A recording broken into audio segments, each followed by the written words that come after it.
Mohit Garg has asked, I'm sorry, yeah, there is a poll before that. Do you think you will be able to retain employees post-COVID era? I would like all the participants to respond to that, and I move on to the questions. May I also Mohit request Garg wants to know. all the panel members, you can also vote. This will be very useful insight. So, yeah, whomsoever is getting it on the screen, please vote for it. Yeah, Priyanka, continue. Sure. Mohit Garg has asked, many industries will not see job losses, but increments, promotions will definitely get delayed or cancelled at all. How to keep morale of the employees high in those situations? Open to all the panelists.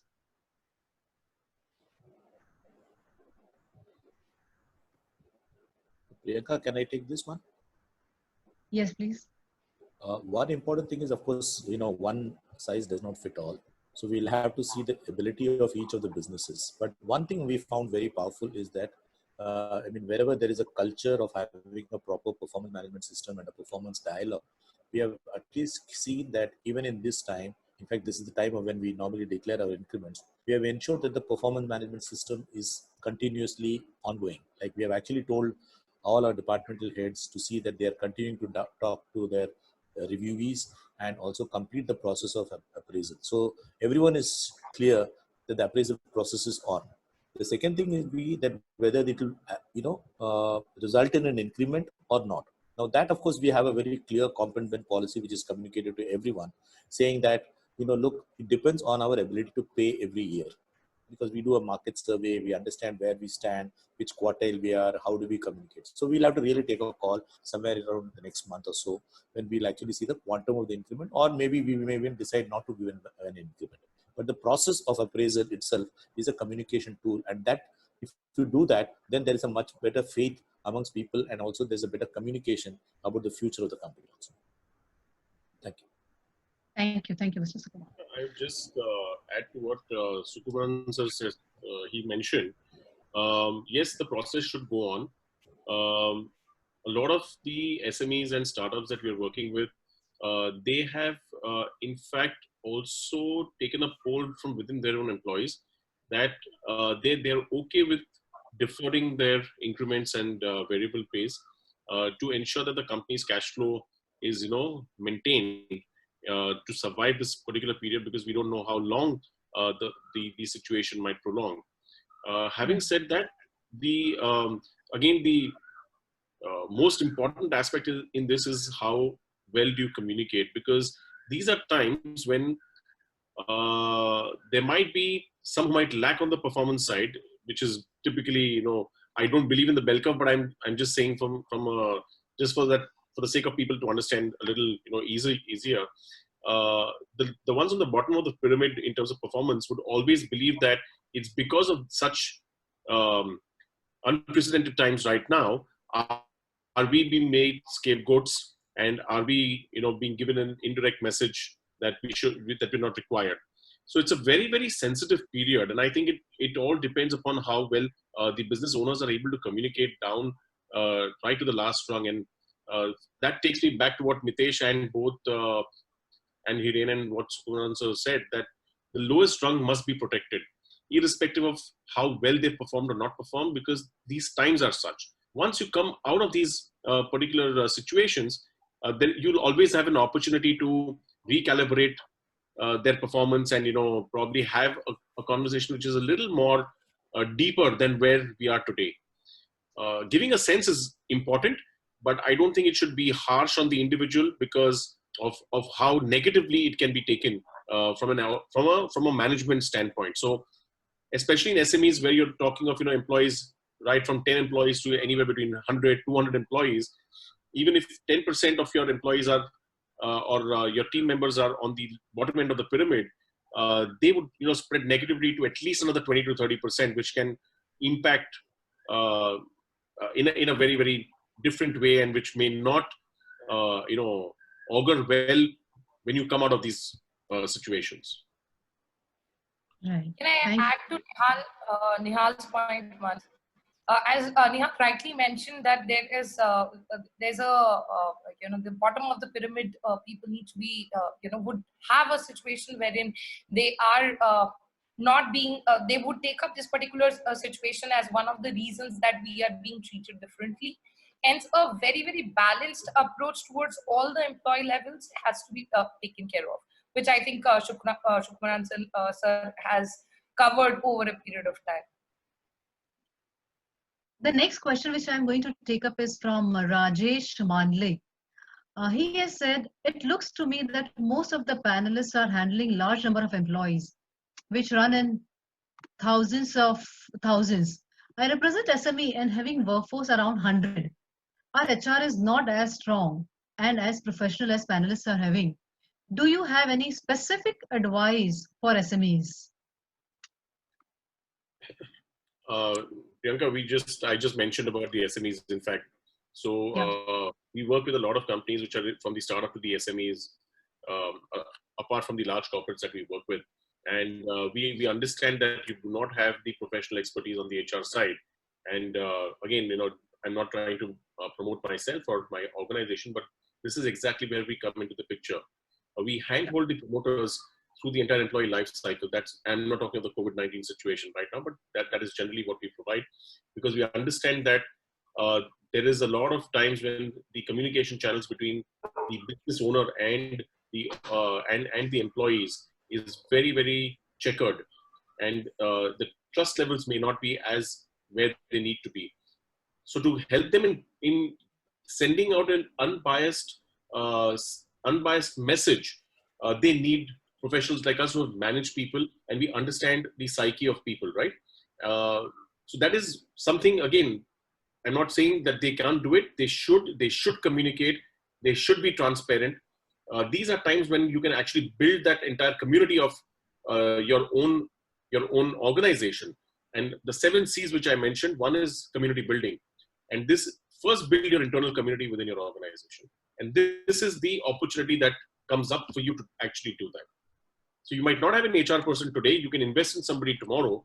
But right now, you become the HR manager for your organization and take it upon you to build that community of trust. I'll add onto